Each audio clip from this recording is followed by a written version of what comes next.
Saúdo a todos com a paz do Senhor. Meu nome é Agnaldo. Então, nós vamos provar aqui um texto, porque nós vemos ali em Efésios capítulo 4, e o versículo 8 e 9, diz que quando ele subiu, levou cativo ao cativeiro. Então, para muitos pregadores, eles afirmam que isso aí é que Deus, que o Senhor Jesus, quando ele ressuscitou, ele foi no seio de Abraão, que ficava vizinho ao inferno, e levou para o céu. Isso tem lá uma grande contradição nisso daí. Primeiro, cativeiro, ele não pode ser seio de Abraão. Cativeiro é lugar de pessoas que preso, pessoas sequestrado. Não pode ser nenhum sinônimo desse jeito, em hipótese alguma não pode ser. Cativeiro é lugar que pessoas que estão preso, que foi sequestrado, pessoas, entendeu? Não pode ser pessoas como Abraão, Isaac, Jacó, os santos do Velho Testamento, os profetas. Isso não pode ser dizer que ele estava num cativeiro, porque senão ele não era um paraíso, ora. Como é que pode ser assim uma contradição dessa? Então vamos ver esses versículos aqui. Efésios capítulo 4, Efésios capítulo 4, versículo 8 e 9. Por isso diz: quando ele subiu, levou cativo ao cativeiro e concedeu dons aos homens. Ora, o que quer dizer subiu, senão que também havia descido até as regiões inferiores da terra? Nós vamos ver também lá no Salmo também. Nós vamos ler lá em Salmo também, porque o Salmo nos dá uma informação muito muito adequada. É Salmo 68,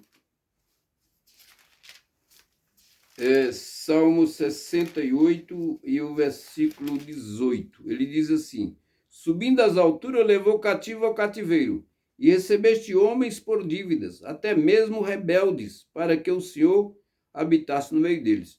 Então aqui fala até de rebeldes. Como é que os santos profetas, como é que Abraão, Isaac e Jacó, os patriarcas, os muitos servos de Deus, podem ser chamados de rebeldes? Isso daqui não tem nenhuma ligação com o paraíso, com o seio de Abraão, não tem nenhuma ligação, não tem. Eu não creio. Então nós vamos ver para onde é que se encaixa esse versículo, esse daqui e o texto de Efésios. Vamos falar mais alguma coisa sobre isso aqui. Eu não creio que é de maneira nenhuma. Não tem razão para isso. Agora vamos ver aqui também. Ele diz assim que quando Jesus subiu, levou esses irmãos que estavam no cativeiro, que Efésios fala ali que é um cativeiro, e lá no livro de Salmo, levar esses irmãos, seio de Abraão, diz que levou diretamente para o céu. Agora veja bem, quando Jesus ressuscitou, ninguém podia chegar perto dele, ninguém podia tocar nele. Você vê que Madalena, ela chegou perto dele e ela fez menção que ia tocar nele. Jesus disse: não me detens, porque eu não subi ainda para o Pai. E ela não podia tocar, porque o sumo sacerdote, quando o sumo sacerdote, lá no Velho Testamento, em Levítico capítulo 16, versículo de 1 a 4, o sumo sacerdote, ele tinha que se banhar, tinha que vestir as vestes, tinha que colocar aquela mitra na cabeça, e só ele podia entrar uma vez por ano e não podia entrar sem sangue. Lá no Santo dos Santos, que fica atrás do véu.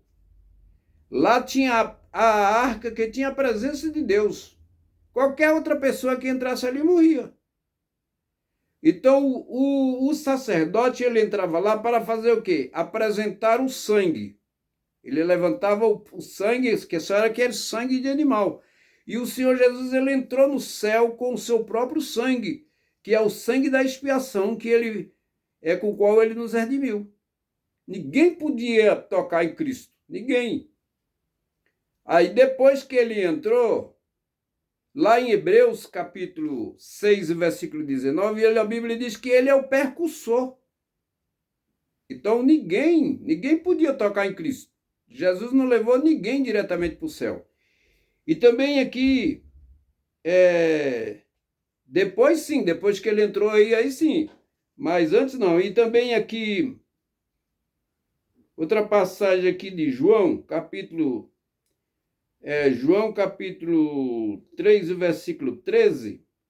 Jesus disse, ninguém subiu ao céu, senão aquele que de lá desceu. Senão o Filho do Homem é aquele que de lá desceu. Então, outra contradição. Elias e Enoque, podíamos ver segundo Reis, capítulo 2, versículo 11, que Elias subiu no redemoinho e Enoque, no capítulo 5, versículo 24 de Gênesis, eles subiram, mas eles foram diretamente para o céu, o terceiro céu, lá onde o Pai está, Pai Celestial. Não, eles não foram, eles foram para cima, lá para o paraíso que fica nas estrelas, no segundo céu. Nunca, nenhuma vez a Bíblia aponta que o seio de Abraão, o paraíso, era lá embaixo, dividido com o poço do abismo e o inferno. Isso é muito contraditório, eu não creio. Quem quiser acreditar nisso, acredite, eu não acredito. Então, a outra referência que eles pegam é Lucas 16, versículo 23, que aquele homem lá, ele estando em tormento, aí diz que ele levantou os olhos, ele não olhou para frente, ele levantou os olhos. Deus abriu uma janela e ele viu Lázaro no seio de Abraão. Então é isso. Lá embaixo, no centro da terra, é fogo. É o inferno lá embaixo, é fogo mesmo. Lá nunca foi seio de Abraão. Então, todas essas referências que eu mostrei aqui mostram que é impossível a passagem de Efésios 4, versículo de 8 a 9, seja seio de Abraão. Mas se não é seio de Abraão,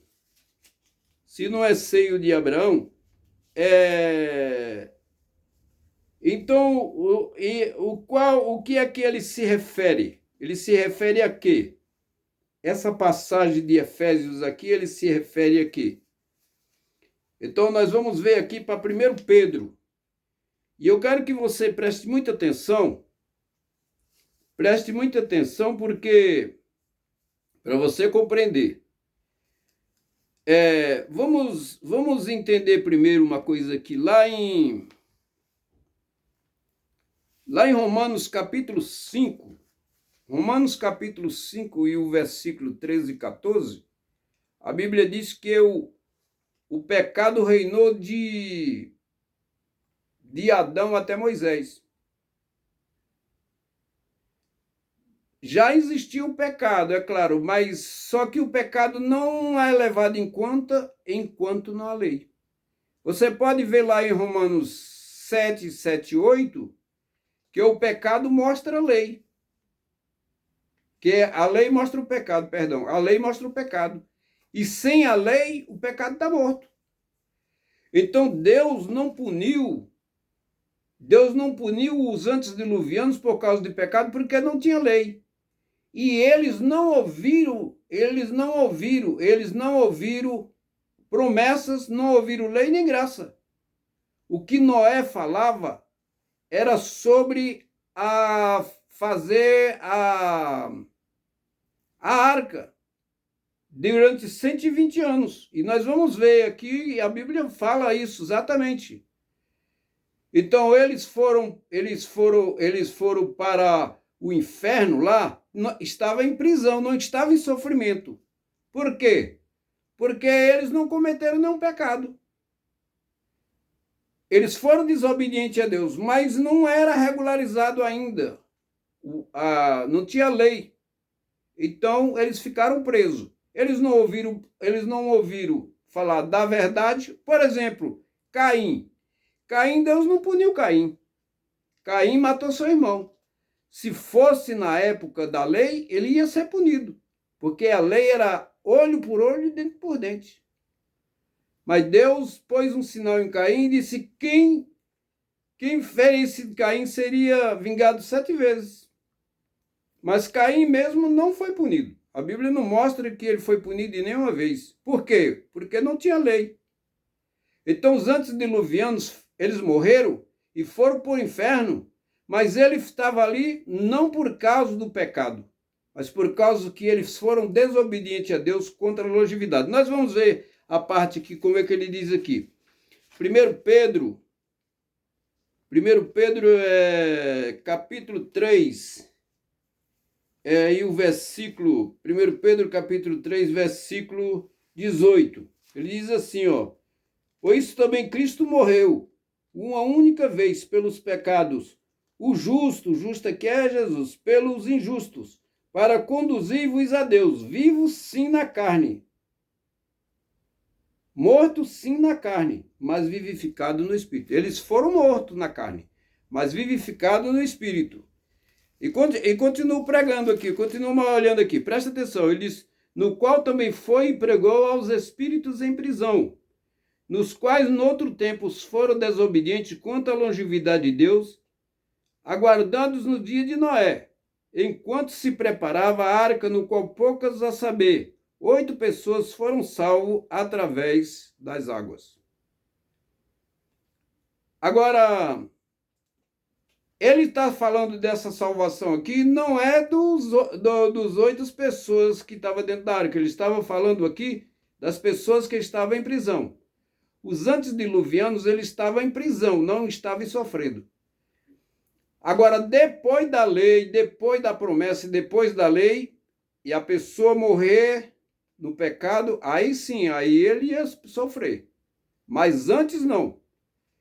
E agora, podemos também conferir aqui também em 1 Pedro capítulo 4, versículos 5 e 6, ele diz aqui: nos quais hão de prestar conta aquele que é competente para julgar vivos e mortos, pois para este fim foi o evangelho pregado a mortos, para que, mesmo julgado na carne, segundo os homens, vivesse no espírito, segundo Deus.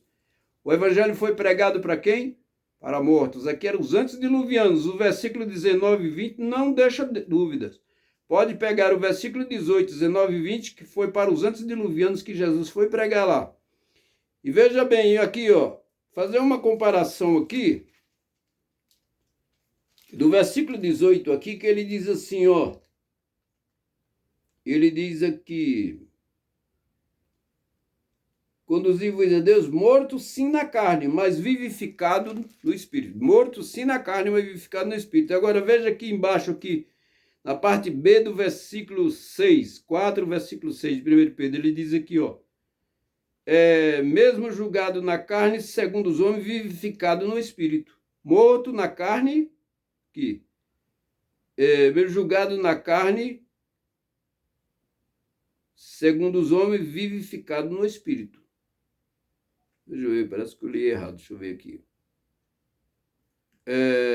O evangelho pregado também a mortos, para que, mesmo julgado na carne, segundo os homens, vivam no Espírito, segundo Deus. Eu não tenho dúvida nenhuma, porque o texto aqui é muito claro, que eram os antediluvianos. Jesus pregou para eles porque eles não tiveram oportunidade. Eles não tiveram a oportunidade de ouvir o evangelho. E na época que eles viveram, só para você ter uma ideia, a época que eles viveram no governo humano. Teve a primeira dispensação foi inocência ou antes do homem pecar, consciência depois que o homem caiu do pecado, e governo humano. Foi na época do dilúvio. E aqui fala, aqui as palavras do versículo 19 diz: no qual foi e pregou aos espíritos em prisões, dos quais no outro tempo foram desobedientes quanto à longevidade de Deus, aguardando nos dias de Noé, enquanto se prepara a arca, no qual poucos a saber, 8 pessoas foram salvos através das águas. Então, muitos pastores negam isso daqui porque eles dizem, não, porque depois da morte segue-se o juízo, Hebreus 9, 27. Só que eles não ouviram verdade, eles não ouviram nada. Noé não pregou o evangelho. Quem dizer que Noé pregou o evangelho, que Noé falou sobre lei, esse está enganado, porque ele não falou.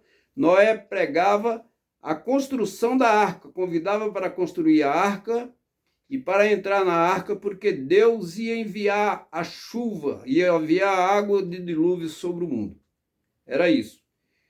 E então Jesus foi e pregou para os antediluvianos. Sabe por quê? Porque Jesus quer salvar a todos. Jesus, ele não é injusto. Por isso que a Bíblia diz em João 3,16, porque Deus amou o mundo de tal maneira que deu seu Filho unigênito para todo aquele que nele crê, não pereça, mas tenha vida eterna. Então, esse papo aqui que dizer que Jesus foi fazer um discurso lá, foi fazer uma proclamação a Abraão, Isaac e Jacó, aos profetas, não tem nenhuma referência aqui. Isso não prova. Dizer que esse texto aqui se refere que foi pregado, Jesus foi pregar para anjo caído, a Bíblia diz que ele não socorre a anjos caídos. Esses aqui Jesus pregou para os antediluvianos. Tenho responsabilidade do que falo. E tem uma coisa, eles foram salvos. Agora, eles não ressuscitaram no mesmo dia que Jesus ressuscitou. Eles ainda não foi ressuscitado ainda. Eles vão ressuscitar na primeira ressurreição. Eles já estão no céu já. Agora, eles só vão ressuscitar na primeira ressurreição, agora no arrebatamento da igreja. Eles vão ressuscitar. Mas eles não foram ressuscitados ali. Só Jesus ressuscitou. Mas Jesus levou cativo o cativeiro, eles que estavam presos, né, no inferno, eles não estavam em tormentos. Porque Deus pune a pessoa que quebra os seus mandamentos, que quebra a sua palavra, as suas ordens. Deixa eu falar uma coisa aqui para você. Deus nos livrou, o crente não está debaixo da lei, tudo bem. Agora, não fica pensando que Deus ele acabou com a lei moral, a lei dos 10 mandamentos. Porque aquela lei, se Deus tirar, o pecado fica morto. Porque a força do pecado é a lei. Se Deus tira a lei, o pecado, o homem fica sem punição. O que foi abolido em Efésios, que está em Efésios capítulo 2, versículo 15, que ele aboliu na carne a lei dos mandamentos na forma de ordenança. Ele está falando das leis do sacrifício, a lei de Moisés. Então aquelas leis ali foram abolidas. Mas a lei dos 10 mandamentos não, elas permanecem. Enquanto haver o pecado no mundo, elas permanecem. Eu não sei quando, se Deus vai tirar. Provavelmente no futuro Deus tira, porque o pecado vai acabar, não vai. Depois do juízo final, quando vier novo céu, nova terra, já não existe pecado, a morte já não existe. Então, irmãos, vamos atentar para a leitura, entendeu? Antes de me julgar, antes de falar alguma coisa, lê o texto direitinho, tá bom? E vamos evitar de querer fazer comentários que não agrada a gente, entendeu?